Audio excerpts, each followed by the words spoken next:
So vlog lang natin sandaling mabilis na quickie lang tong kay Sir Vin. So ito, hindi naman namin niya bebenta. Tuwing wala kaming bebenta, binibili. So si Sir Vin pumunta rito, parang candy, binili. So ngayon, nanghingi lang kami ng leeway time kasi ito, goods to. Wala tong ka-issue-issue, no? Sobrang solid nito at sobrang fresh. Pinaka-rare to, guys. Fiesta na EcoBoost na mustard. Ngayon, may napansin kami rito kasi syempre alam niyo, ito na test drive namin. May haguk-guk eh. So napansin namin, ito pala yung nakakabit, Japeke. So pansinin niyo, wala tong indicator ng Ford, oh. So Taiwan. Replacement na. So buti na lang, nanghingi kami ng time, maagapan. Actually hindi, goods naman eh, no? Ang ganda yung takbo nito. Kaso lang kasi, hindi original. So kinabitan namin ng Ford yan. Puro Ford yan.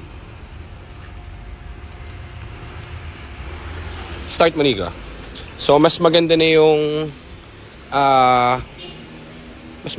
ano niya, nung mas pino na yung kanyang takbo.